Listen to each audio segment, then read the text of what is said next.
ওয়ালাইকুম আসসালাম। ওয়ালাইকুম আসসালাম। হ্যাঁ সভাপতি সাহেব, আপনার দাঁড়ান। কি ব্যাপার মহাজন সাহেব, আমাকে ভাবে আটকাচ্ছেন মানে? আপনি মসজিদে ঢোকা নিষেধ। মহাজন সাহেব, তুমি কিন্তু আমাকে অপমান করছো। এই কোনো কথা হবে না, আপনি দাঁড়ান, আগে লোকগুলো ঢুকতে দেন। কি ব্যাপার মহাজন সাহেব, আপনি সভাপতি সাহেবকে মসজিদে ঢুকতে দিচ্ছেন না কেন? আরে ভাই দাঁড়ান, আগে ওনার হিসাবটা আগে শোনেন।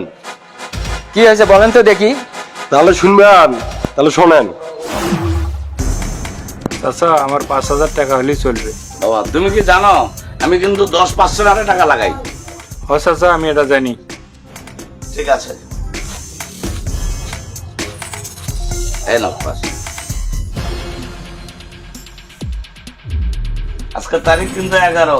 এই প্রত্যেক মাসে 11 তারিখে আমার কিন্তু এই সুদের টাকা দিতে হবে বাবা। আমার সাথে নড়াচড়া করা যাবে না বাবা, এটা যেন তোমার স্মরণ থাকে। মহাজন সাহেব কি খবর, আপনি এখানে কিছু টাকা লাগবে নাকি? সি সভাপতি সাহেব, সি আপনি এত জঘন্য, এত নিজ কাজ করেন আপনি? একটা মসজিদের জামাতের সভাপতি হয়ে আপনি সুদের ব্যবসা করেন? এই আমি সুদের ব্যবসা করব না কি করব এটা আমার ব্যাপার, তোর কোনো সমস্যা আছে?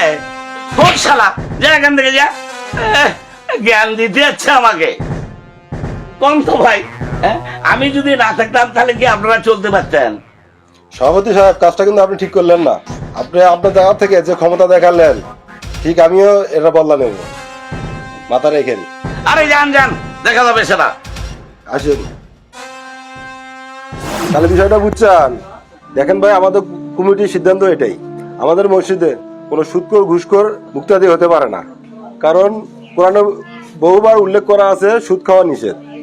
তারপরও ইমাম সাহেব প্রতি শুক্রবার জুমার দিন খুতবা দেয়, কেউ যেন সুদ না খায়। খুতবা এই কান দিয়ে শোনে, আবার ওই কান দিয়ে বের করে দেয়।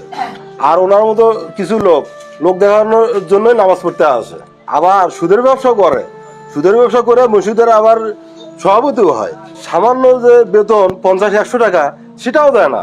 তাহলে বলেন, আপনি বলেন, এখন আমি কি করব? সি সভাপতি সাহেব, সি আপনি সুদের ব্যবসা করেন? মহাজন সাহেব, আমার ভুল হয়েছে, আমাকে ক্ষমা করে দেন মহাজন সাহেব। আমি আর এরকম কাজ কোনোদিন করব না, সুদ ঘুষ কিছু খাবো না। আমি আজ থেকে তওবা করে ভালো হয়ে যাব। ঠিক আছে মহাজন সাহেব, উনি যখন ক্ষমা চেয়েছেন এইবার মতো ওনাকে ক্ষমা করে দেন। দেখেন, আমি ক্ষমা করার কেউ না। ভিতরে যান, নামাজ পড়েন আর আল্লাহর কাছে ক্ষমা চান, চাইলে আল্লাহ মাফ করে দিতে পারে।